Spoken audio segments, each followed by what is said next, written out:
karena hari ini kita diperkenankan untuk masuk di tahun 2024 hari yang pertama. Bapak Mama, saudara-saudara yang saya kasih di dalam Tuhan Yesus, tema yang akan kita renungkan pagi hari ini yaitu melibatkan Tuhan dalam perencanaan. Bapak Mama, biasanya awal tahun semua orang akan buat rencana. Dan ketika akhir tahun, orang akan evaluasi rencana apa saja yang sudah berhasil dan yang belum berhasil. Ada rencana yang berhasil, tetapi ada juga rencana yang gagal.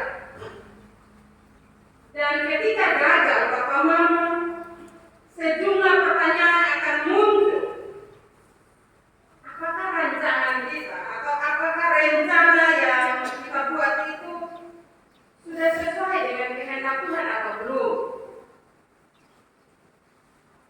Apakah rencana yang kita buat itu memuliakan nama Allah atau tidak? Bagaimana sikap kita sebagai orang Kristen untuk menghadapi masa depan, khususnya tahun 2024 yang merupakan misteri bagi kita? Untuk itu, mari kita awali perjalanan kita di tahun 2024 dengan belajar dari kehendak Tuhan, yaitu dari kitab Yakobus pasal 4 ayat 13 hingga ayat yang ke-17.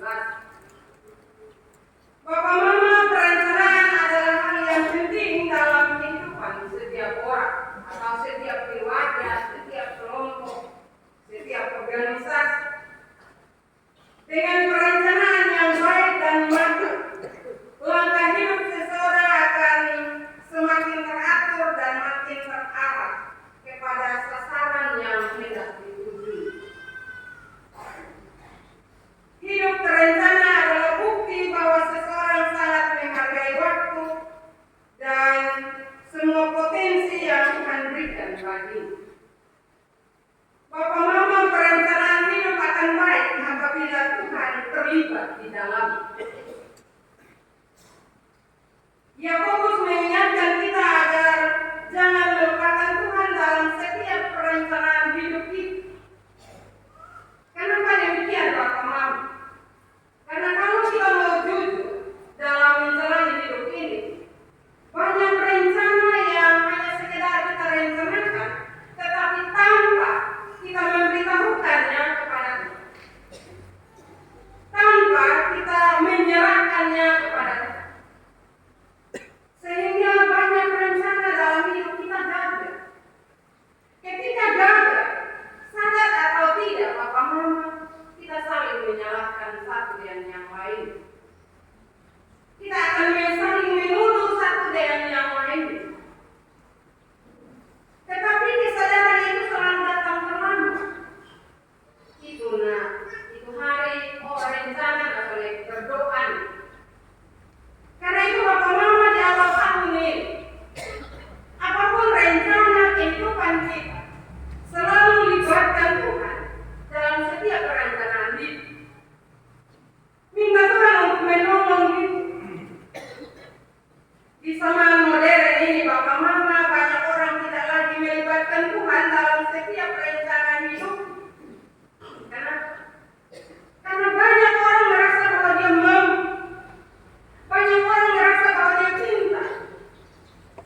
1, 2, 3 dan seterusnya. Habis itu hilang dari persekutuan. Nanti 31 Desember datang lagi. Rencana kita ketika kita menyampaikannya kepada Tuhan sekali lagi harus disertai dengan sikap taat dan takut kita kepada Tuhan, dengan memberi diri untuk selalu dipimpin oleh Tuhan. Bapak Ibu saudara-saudara yang saya kasihi dalam Tuhan kita Yesus Kristus, dari kebenaran firman Tuhan ini kita menemukan sejumlah prinsip rohani dalam membuat rencana. Yang pertama, Bapak Mama, jangan kita mengandalkan kemampuan sendiri. Sekali lagi kita terbatas, karena itu andalkan Tuhan dalam seluruh perjalanan kehidupan kita. Kita harus menyadari sebagaimana firman yang kita baca tadi. Hidupmu itu sama seperti uap yang sebentar saja kelihatan lalu lenyap. Nah, kesadaran ini, pengetahuan ini, kadang kita lupa bahwa hidup kita hanya bersifat sementara, tidak kekal di dunia ini, karena hidup kita harus kembali kepada Sang Pemilik. Hidup seperti uap, karena itu apa yang harus kita lakukan? Isilah kehidupan kita dengan melakukan hal yang baik, sehingga jangan mengandalkan kemampuan diri. Bapak, Mama, saudara-saudara yang saya kasihi dalam Tuhan, dalam firman yang kita baca ayat yang terakhir. Jadi jika seorang tahu bagaimana dia harus berbuat baik, tetapi ia tidak melakukannya, dia berdosa. Pertanyaan bagi kita, apakah kita semua sudah melakukan kebaikan dalam hidup kita?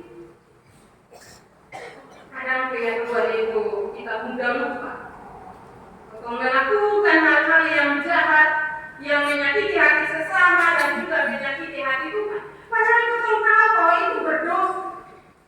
Tetapi apa yang kita katakan? Itu urusan dari belakang. Sekarang ini kita menghadapi dulu. Lu kasih, beta kasih. Lu mati, beta mati. Padahal kita tahu bahwa mati, marah, berkelahi itu perbuatan dosa. Allah tidak senang dengan sikap-sikap yang demikian. Tetapi kita sering menyepelekan firman Tuhan dan melakukan sesuatu sesuai keinginan kita. Terakhir baru kita menyesal kalau bilang begini. Itu hari kita makan itu karena setan pakai beda. Mama, saudara-saudara, pekerjaan setan juga kita tidak suka, apalagi itu. Karena itu saya mau mencintai apa yang menjadi rancangan ini. Berupaya untuk menghindar, berupaya untuk bersabar. Banyak orang suka bilang begini, Bapak Mama. Sabar ini sampai kapan? Kita akan bersabar ketika Roh Kudus memimpin kehidupan kita. Kita akan bertahan untuk tidak melakukan dosa ketika kita ingat bahwa apa yang kita lakukan itu Tuhan sementara melihat. Hanya pengetahuan itu kadang terbatas, Bapak Mama. Untuk melakukan banyak dosa nanti baru sadar dan belakang. Saya suka mengulang-ulang bahwa sebaik kesadaran itu harus datang awal. Karena itu Bapak Mama saudara-saudara, jangan mengandalkan kemampuan kita, tetapi andalkan Tuhan Yesus. Kita boleh berencana, tetapi kalau Tuhan tidak mengendaki, maka semua rencana kita gagal. Hal yang kedua, berserah pada kehendak Tuhan. Kita harus berserah pada kehendak Tuhan. Apapun yang menjadi rancangan kita, biar kehendak Tuhan yang berlaku. Jangan kehendak kita punya keinginan untuk hidup 1000 tahun lagi. Tetapi Tuhan bilang, untuk hidup hanya sampai di sini. Karena itu Bapak Mama berserahlah kepada kehendak Tuhan. Berserahlah kepada apa yang Tuhan inginkan dalam kehidupan kita.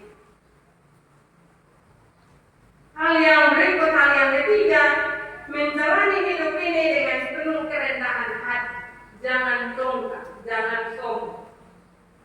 Sadar atau tidak, kita sering masing-masing menjalani hidup ini dengan penuh kesombongan. Beta ini bisa, beta ini hebat, beta mampu dan seterusnya. Kita tidak punya kerendahan hati untuk menjalani hidup ini. Karena itu, ketika kita menjalani kehidupan kita dalam kecongkakan, kita akan saling menindas. Kita akan saling meremehkan satu dengan yang lain. Kita lupa bahwa sesama kita juga adalah milik kita. Karena itu Bapak Mama, marilah jalani hidup ini dengan penuh kerendahan hati. Karena hidup kita seperti uap, sebentar ada dan sebentar tidak ada. Dalam kenyataannya banyak cerita yang telah kita lalui. Dan hal yang terakhir dalam kebenaran firman Tuhan yang kita pelajari pada pagi hari ini, ketika kita telah diberkati, kita hidup sesuai dengan kehendak Tuhan, maka kehidupan kita juga harus peduli dengan orang lain. Kadang dalam menjalani hidup ini kita tidak peduli dengan orang lain. Lu mau mati kau hidup itu lu urusan. Lu mau hidup dalam dosa terus itu lu urusan. Masing-masing cari jalan selamat sendiri. Tapi marilah kita saling peduli satu dengan yang lainnya, saling mendoakan, saling menasihati, saling menegur satu dengan yang lainnya, sehingga nama Tuhan dipermuliakan dalam kehidupan kita. Karena kita masing-masing diberi tanggung jawab di dunia ini. Dalam memasuki tahun 2024 merupakan rahasia bagi kita, tetapi bagi Tuhan tidak ada yang rahasia. Karena itu serahkan semua pergumulan hidup kita. Jangan terus mempertahankan diri bahwa beta soleh di gereja juga aman saja. Kita boleh senang di dunia, tetapi toh pada akhirnya hidup kita masing-masing kita akan mempertanggungjawabkannya. Karena itu selamat memasuki tahun baru 2024 ini dengan pengucapan syukur dan serahkanlah semua pergumulan hidup kita kepada Tuhan. Kita percaya bahwa Tuhan pasti menolong kita. Apapun rancangan hidup kita, jangan andalkan kemampuan kita, tetapi andalkan